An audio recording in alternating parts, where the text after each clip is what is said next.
Hey, welcome back. So the first thing we got for set 10, and it's mostly because I just pulled the double R's that I needed, is Viamance Bruce.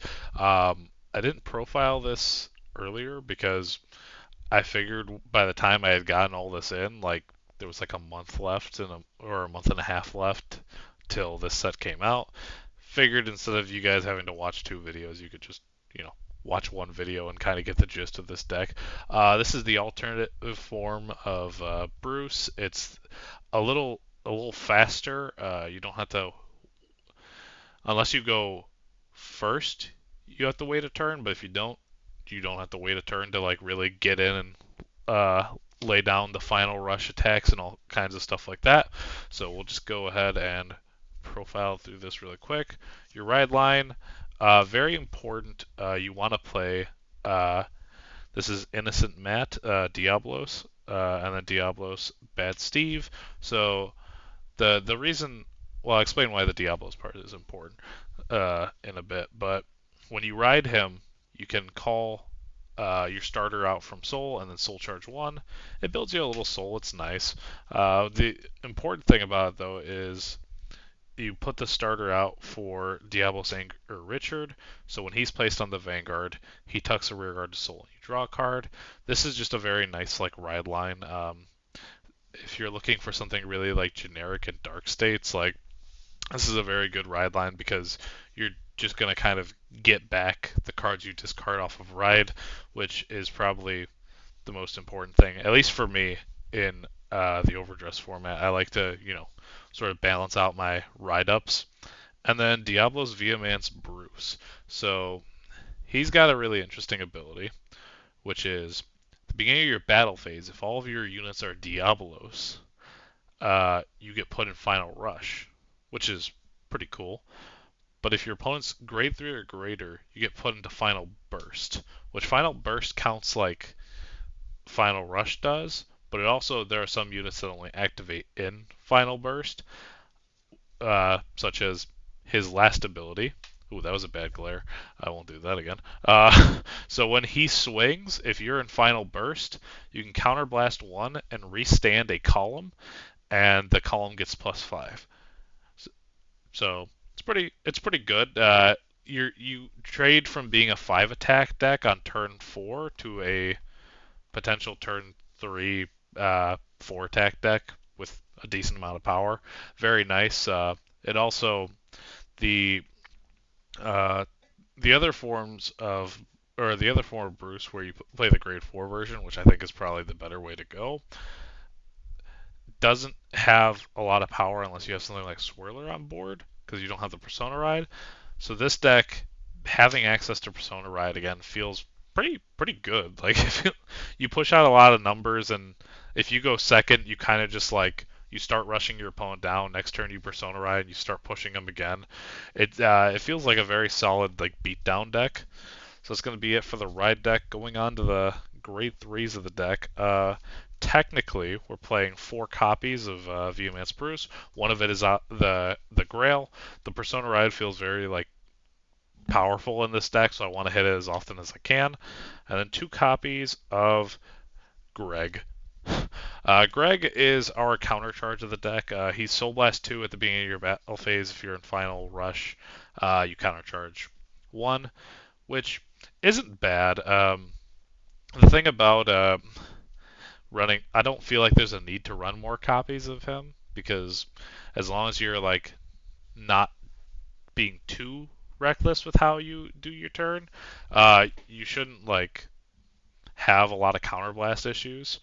But it's still good to play the 2 just in case countercharge does come up. He also gets +5 when you countercharge, which is kind of nice. Um, but he also allows us to kind of go a little bit harder with things like the Diablos Madonna Mabel and give your Vanguard triple drive, which we'll get there when we get there. But it lets you be a little more greedy with your plays, and that's what we're about. And the reason we're not playing more of it is so I could fit in more grade 2s because I like a lot of these grade 2s. So I'm going to start with the final burst ones first. So we got 4 Diablos Knuckler Jamil. So Jamil you're in final burst, so you have to both you and your opponent have to be a grade 3 for him to go off. He gets 10k power and 10k shield.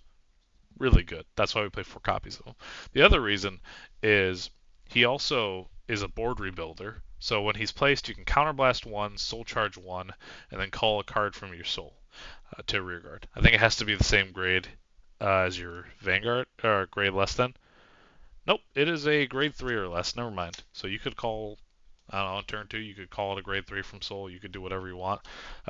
It's very good. I play 4 of it because I like the extra shield. He's a little tanky, and also he just gets 10k power. So worst comes to worst, you can just throw him down and swing.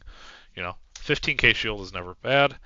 And then we have 3 copies of Diablo's heavy launcher, Patrick. Now Patrick is kind of an insane card. So Patrick says he's got the same ability, sort of the same ability as Jamel. He just gets 10k power. He doesn't get. Oh gosh, that glare. He just gets 10k power. He doesn't get any shield value, which kind of sucks, but that's okay because his other ability is really good. When he swings, you can Soul Blast 1, and I'm pretty sure you pick 2. No, okay. So you pick one of your opponent's rear guards and move it to guard, but if you're in final burst, you get to move 2.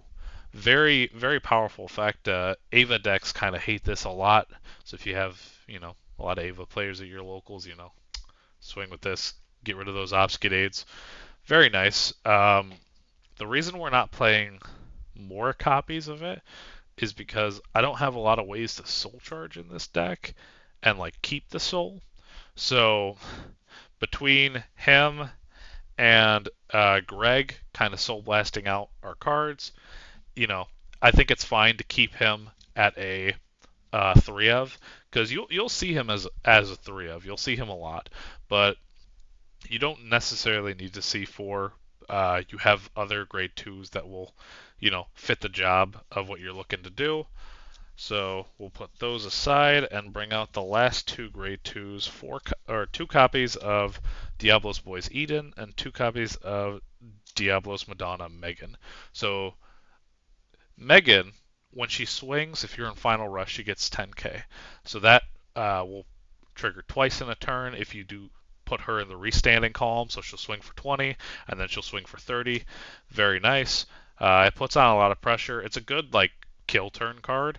And then Eden is a good pressure card. So Eden says if he hits, you can counterblast 1 and kill a rear guard. So you can potentially just kill 2 of your opponent's rear guards if you swing at a rear guard, which is very nice. But the other thing he does is if you're in final rush, he gets 5k. And then if he restands, he gets a crit. So you can put him in a column with something, restand him. He'll have 5k from his own ability. He'll get 5k from Bruce, and then he'll get a crit. It's very good. I see a lot of people cutting this card. I don't know why. I know a lot of people think this card should be run as a 4 of. The issue is this card is very situational to where it's really good, which is towards the end of the game. It's very good, but on your first couple turns, it's not very great. Whereas this restanding with a crit is very great for the early game, so I think it's important to have 2 copies of it. That is it for the grade 2s. Going on to the grade 1s, we have the obligatory 4 perfect guards, and you already know if you have the order perfect guard and you want to put it in here because you like this deck a lot, you slap it in there, but we don't have that for this deck. So, 4 copies of Diablo's Girls Trish. Trish is a very solid card. It's just if you're in final rush, gets 5k power on rear guard, gets 5k shield on guard circle. So it's a 10k shield, which is always nice to have. This deck just has a lot more defensive capabilities than the other Bruce decks. So we're maxing out 4 copies of her because whether you want to aggress somebody or hold on to it as shield, totally up to you. And the last 2 of the grade 1s is 3 copies of Mabel and 3 copies of Stephanie. So Mabel has the ability, when she boosts a Bruce, if you're in final rush, you can counterblast 1 and give him triple drive. So this does if your opponent has that order perfect guard in hand, this does make it so they can get a free perfect guard this turn, which is like, it is what it is, right? But it gives you a little more offensive power and it lets you churn through your deck a little bit faster, which is always very nice to have. She's probably like your best thing to have behind Bruce in most matchups. If your opponent doesn't have removal, though, like, I don't know, Hexorb, for example, I don't think Hexorb has any cards that could, like, remove things. Stephanie is kind of insanely good behind your Vanguard. So if you're in Final Rush, the unit in the same column as this gets +5 as a continuous.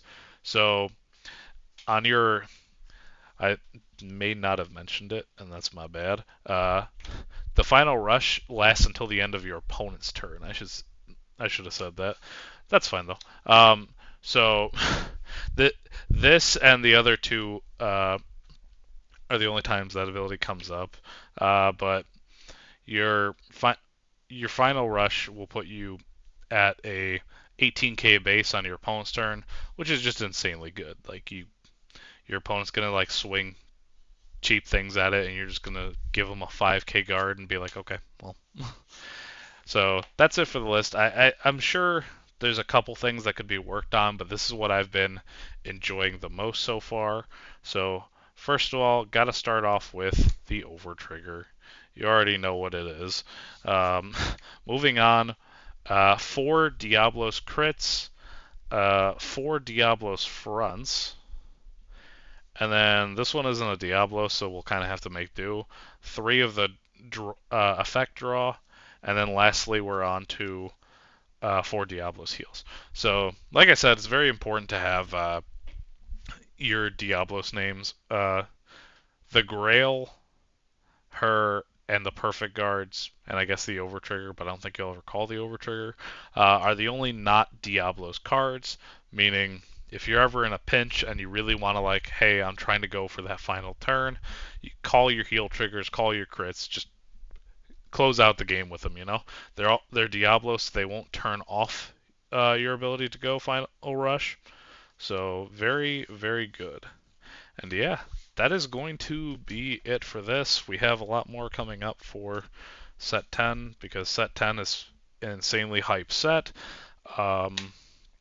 Yeah, like, comment, subscribe if you enjoy this stuff. Catch you later. Bye. If I could hit the stop record button though.